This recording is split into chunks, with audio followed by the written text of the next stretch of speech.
Kayan dipercayai telah berhijrah dan menetap di Sarawak lebih 300 tahun lalu.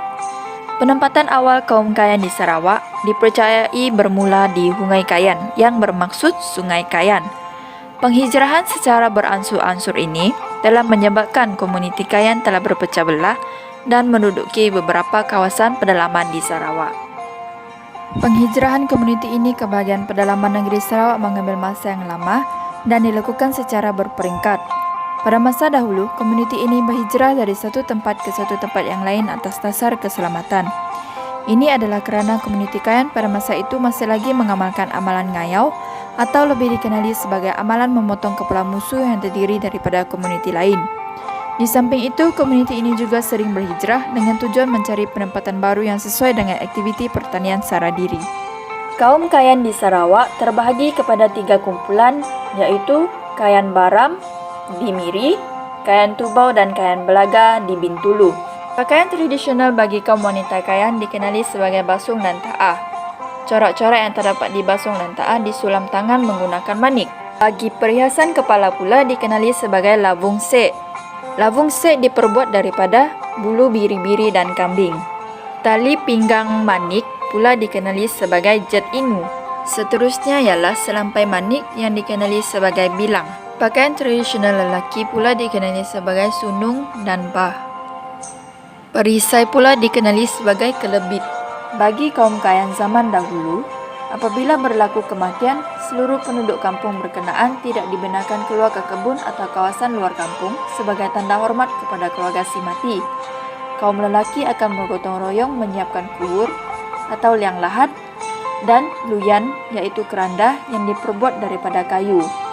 Kaum wanita pula akan menyediakan makanan dan minuman kepada tetamu yang datang. Setiap rumah panjang yang berdekatan akan menghantar wakil untuk menziarahi keluarga si mati, dan amalan ziarah menziarahi ini masih kukuh sehingga kini. Tempoh masa mayat berada di rumah bergantung kepada taraf sosial si mati. Sekiranya si mati terdiri daripada golongan maren, mayat tersebut akan berada di rumah selama lebih daripada 7 hari, manakala bagi golongan biasa, mayat hanya dibenarkan berada tidak lebih daripada 3 hari. Upacara pengebumian dan upacara berkabung juga turut berbeza mengikut taraf sosial si mati. Mayat yang dihantar ke kawasan perkuburan akan diletak di dalam salong. Salong tersebut biasanya diukir dengan ukiran ikeng, iaitu satu ukiran tradisional bagi kaum Kayan. Ukiran ikeng ini terdiri daripada pelbagai jenis bentuk dan bunga. Untuk membuat salong, komuniti ini akan menggunakan kayu belian. Kayu belian yang telah diukir akan dicat berwarna-warni. Biasanya salong golongan maren lebih cantik dan besar berbanding dengan golongan biasa kerana salong juga boleh melambangkan status sosial si mati. Sebelum berlangsungnya perkawinan, satu rombongan akan dihantar untuk mendisik pihak perempuan.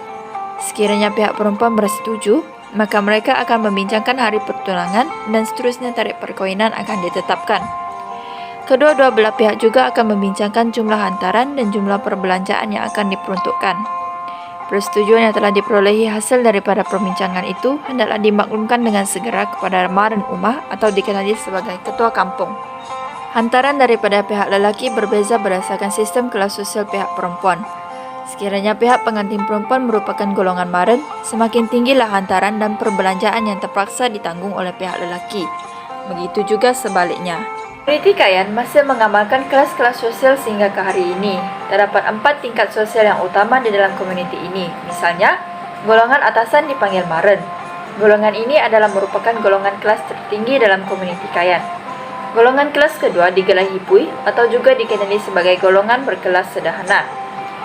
Golongan kelas ketiga adalah dipanggil pangin atau kelas bawahan yang menjadi rakyat biasa.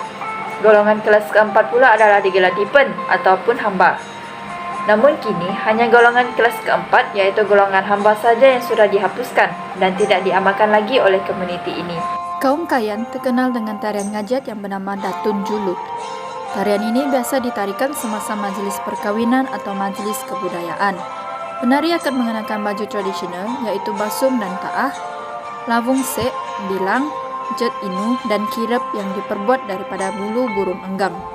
Komuniti Kayan juga terkenal kerana memiliki telinga yang panjang dan bertatu. Bagi golongan wanita dalam komuniti ini, bertelinga panjang dan bertatu adalah untuk tujuan kecantikan. Semakin panjang telinga seseorang wanita itu, maka semakin cantiklah wanita tersebut bagi komuniti ini. Untuk mendapatkan telinga yang panjang ini, telinga para wanita ini akan dibebankan dengan beratnya anting yang diperbuat daripada timah. Anting ini dikenali sebagai sabau. Tatu Kayan atau tedek dalam bahasa Kayan melambangkan hubungan dan identiti komuniti ini.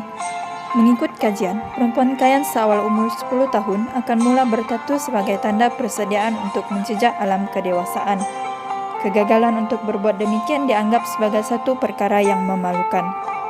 Kepercayaan kaum Kayan dahulu mengatakan corak tatu tersebut akan menjadi panduan kehidupan selepas kematian. Bentuk dan ukiran tatu seseorang wanita Kayan juga mencerminkan kedudukan kasta atau sosial bagi golongan wanita Kayan ini. Golongan maren atau wanita Kayan yang mempunyai darjat tertinggi akan melukis pudok asok, yaitu gambar anjing pada lengan, paha, lutut, dan betis mereka. Antara makanan tradisional kaum Kayan yang terkenal ialah selukung. Selukung dibungkus menggunakan daun palas muda yang dikenali sebagai daun sang mengikut dialek tempatan. Beras pulut akan direndam semalaman sebelum dibungkus menggunakan daun sang tersebut. Selain itu, terdapat juga makanan tradisional lain, yaitu kelupis, pito, nasi bungkus, kanan tapai, dan dinu yang diperbuat daripada tepung pulut dan tepung beras.